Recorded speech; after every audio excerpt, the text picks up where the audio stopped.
The last two chapters of Numbers deal with arrangements for settling in the land. The Levites are to be accommodated among the tribes and given pasture lands. These animals may have been used for sacrifice, and away from the sanctuary, the Levites may have exercised a teaching ministry for the Israelites. The cities of refuge are then described with their regulations. There are to be 6, 3 on each side of the Jordan, and they are to be given to the Levites. What is the purpose of these cities?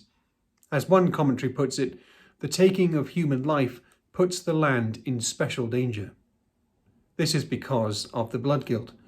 We saw this in Genesis 4, when God confronted Cain and told him his brother's blood cries out to him from the ground. The spilling of human blood requires expiation to clear the guilt and pollution.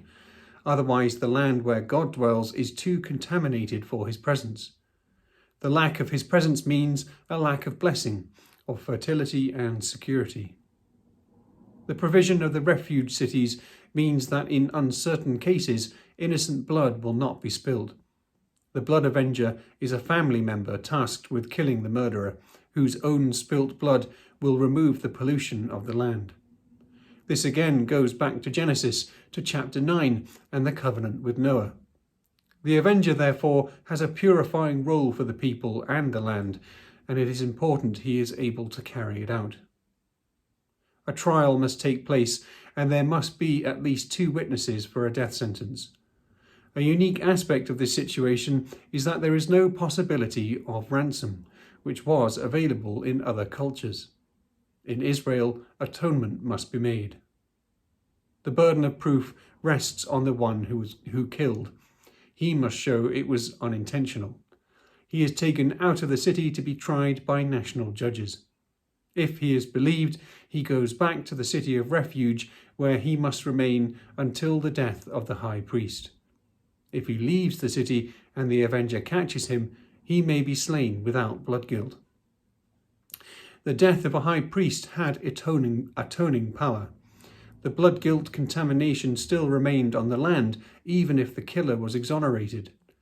His final priestly act, therefore, was to cleanse the land with his own death. 2,000 years later, the rabbis noticed that when God confronts Cain in Genesis 4 and refers to Abel's blood, the word blood is plural. So it is literally, "Your brother's bloods cry out to me from the ground." The interpretation they gave for the plural was that it referred to all the generations which Abel was supposed to father. Thus, killing him killed all who were to come after him. The converse was that if one saved a life, one saved the whole world. In chapter 36, the daughters of Zelophehad feature again. They first appeared after the second census, which recorded the second generation who are to enter the promised land. Their appearance here thus frames the second half of the book. It is pointed out by some of their tribe that this amendment to the law will eventually cause the land to be lost, because if one of these daughters marries someone from another tribe, the husband will own the land and the son will inherit it.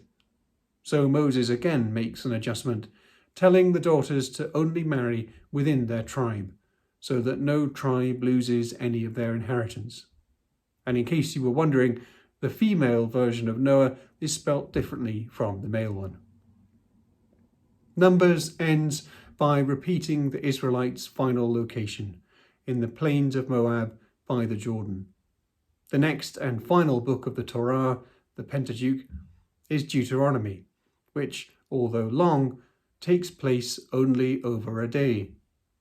Thus, from this end point in Numbers, the Israelites are only some hours away from entering the Promised Land.